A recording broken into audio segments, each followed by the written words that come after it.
for him. And here to talk more about our winner is a giant in his own right. This dude is dope, man. I'm telling you right now. Mr. Ed Journey.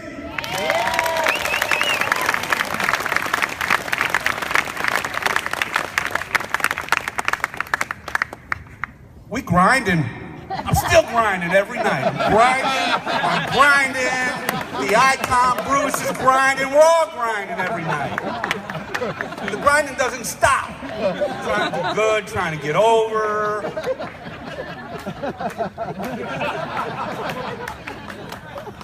Herb wanted me to make sure that I thanked Herb and Dave. Thanks, Herb and Dave.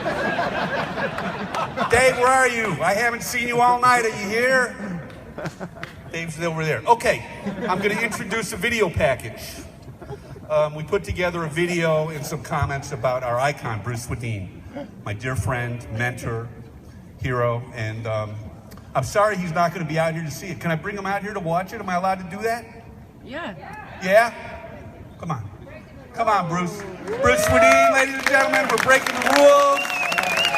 But I think Bruce should be able to see this wonderful tribute that we put together for him. Bruce, we love you.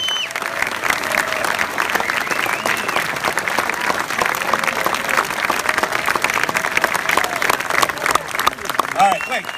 Face the crowd and say thank you. They're cheering for you. All right, we'll give you words after. Bruce is grinding. Every night he's grinding. Grinding it, right, Bruce? Damn right. All right. Okay, we gonna run the video? Here it comes. Animals love Bruce, and Bruce really loves animals. There have always been horses, dogs, cats, lots of cats, and chickens. The Swedien household has always been a menagerie that includes friends, lots of friends, lifelong friends. I'm talking friends of 40, 50, 60 years and more. That's the mark of a very special man. I've been friends with Bruce since 1972. He was conducting a recording class at a studio in Chicago that I stumbled into. I wanted to be a recording engineer more than I ever wanted anything. This class changed my life in many ways. It also set the course that I traveled to this very day. Bruce was kind, thoughtful, certainly thorough, but also a very demanding teacher with attention to every major detail, from microphone polar patterns to proper studio etiquette. He expected a lot from the students. I had a difficult time understanding a few concepts, particularly what a bus was. I just couldn't get it. I bugged him, and bugged him some more. He didn't just brush me off, but kept on finding different ways to explain and illustrate how a bus worked until I finally understood. I was so grateful that this man didn't just give up on me and had taken the time and made the effort for me to understand before we moved on. Bruce has been a presence in my life ever since then as a teacher, a mentor, and most importantly, as a true friend. He was present when I got my first job as an apprentice engineer in a studio in Chicago. When I decided to move to Los Angeles to find my fame and fortune, Bruce appeared in my life again. The day after I arrived in Los Angeles, I rang the bell at Westlake Studios at 8447 Beverly Boulevard to beg for a job. It was my first stop, and to my delight, they hired me as an assistant staff engineer and to start the next day. One of my first gigs was to assist on a session. Quincy Jones and my old pal Bruce Swedien, Michael Jackson's Off the Wall album. I spent the next 6 years sitting behind Bruce and Quincy, working on the greatest and most successful music of the era. In all eras, it turns out. Sure, I got to experience what a great song, great arrangement, great recording, and what a great performance sounded and felt like. But most importantly, I got my PhD in what being a human being should be. Integrity, kindness, empathy, honesty. By example, those are the things I really got to take away from my time assisting Bruce and Quincy. It's a given that Bruce is arguably the greatest recording engineer ever. From the Chicago Symphony to Duke Ellington, Count Basie, Dizzy Gillespie, Dinah Washington, and we must not forget the Duke of Earl. But then you include the Michael Jackson extravagances of Off the Wall and Thriller. Quincy's the dude. These are probably the best sounding records of all time. But I also have to say the best feeling records ever also. Bruce has always been able to bring emotion to his recordings. He's always been the one advocating listening with your heart, not just your reason Bruce has had such a storied career has less to do with the considerable skills and experience he possesses, but has everything to do with the kind of man Bruce is. A man of intelligence, wisdom, and knowledge. But most importantly, a man of integrity, honesty, kindness, empathy, humanity, love, and loyalty. A man that has always given more than he has taken. Your icon and my friend, mentor and hero, Bruce Swedien.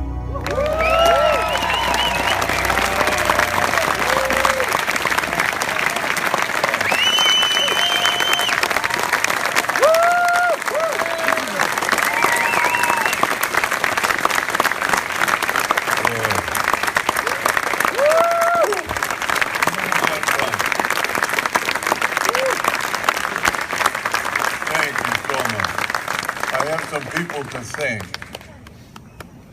here, so I want everybody to pay attention. Number one is my wife, B. We've been married 62 years. Number two is my daughter, Roberta, who's here somewhere.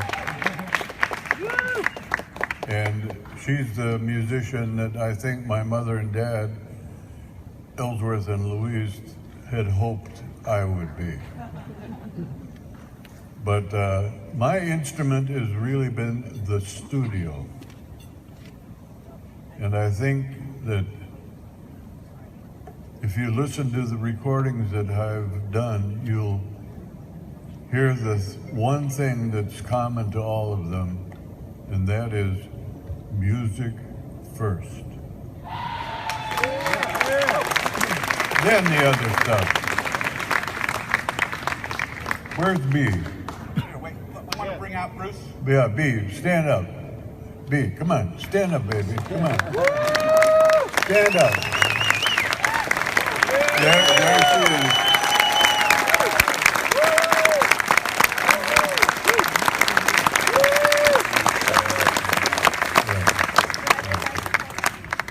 What? You have your microphone on? You have your microphone on. Yes, it's You on. talk, or the music industry or not. Okay, okay. Can you hear me? Okay. Yeah. No, she needs a mic. No. Okay, anyway, there's B. Number two, Quincy Jones. Is Quincy here? Quincy's here. Quincy, where's Quincy? Back here, Bruce.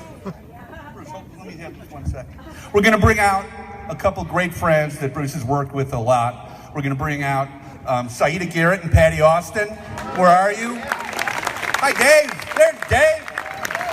Hi, you guys. Thanks. Lovely to see you. Hi, Patty. I think you're on this guy. It's Patty with an I, by the way. Jesus, I've been doing this for 60 years. You still can't spell my frickin' name right. It's Saida with the S-I-E-D-A.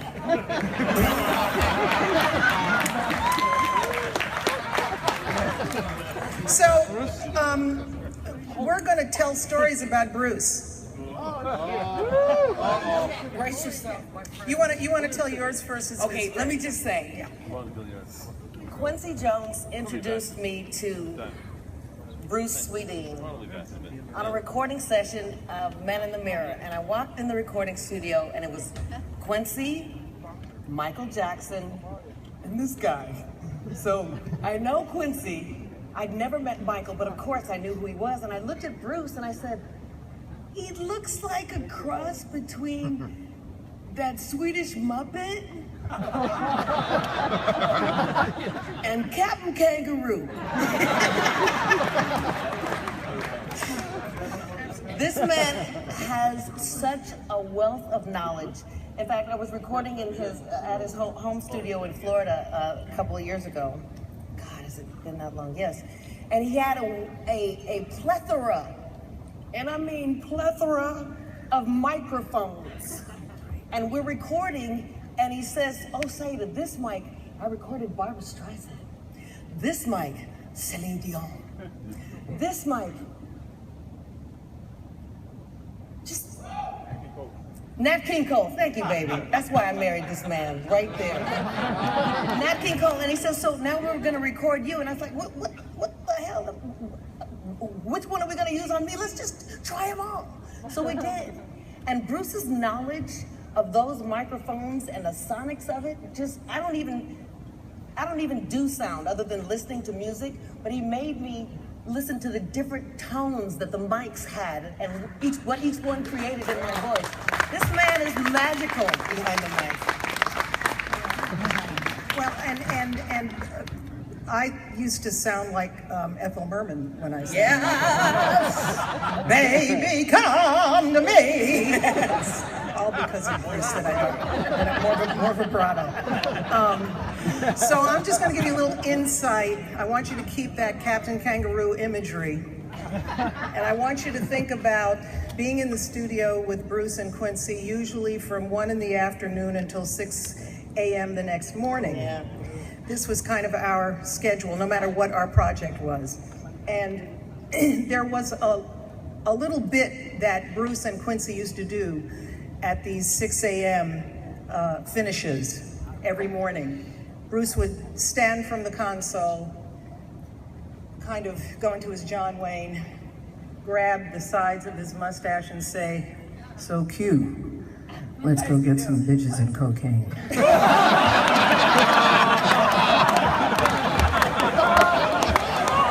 And they did.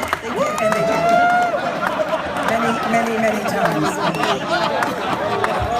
These are things you people need to know.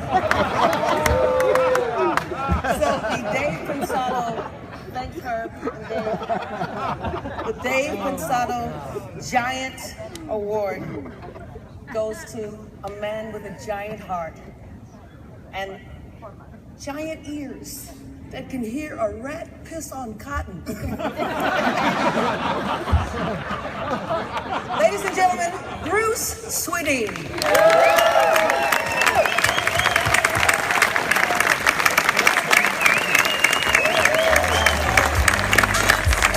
And Quincy Jones, ladies and gentlemen, Q.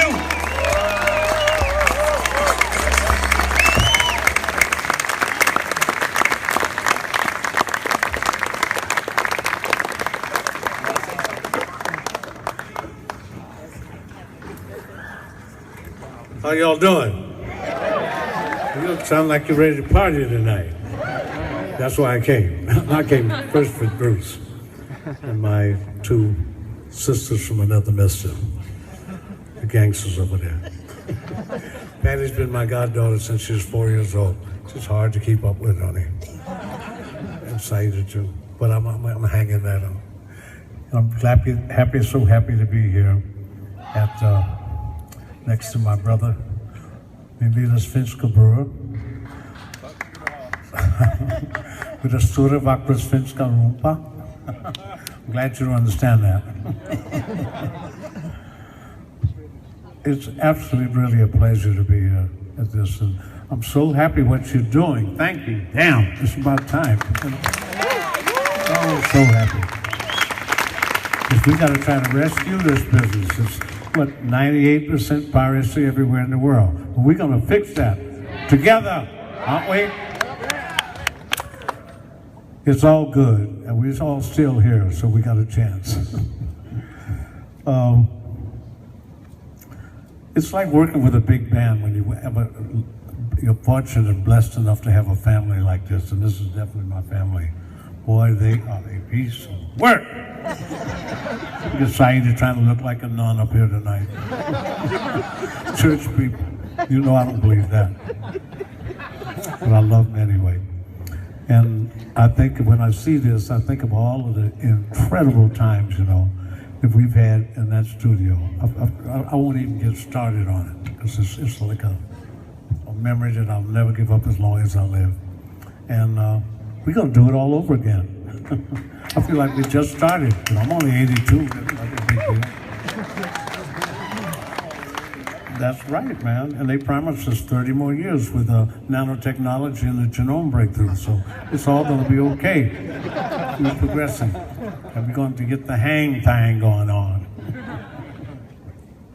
Anyway, I don't want to take up one more of your time here. I'm just happy to be here, and God bless you.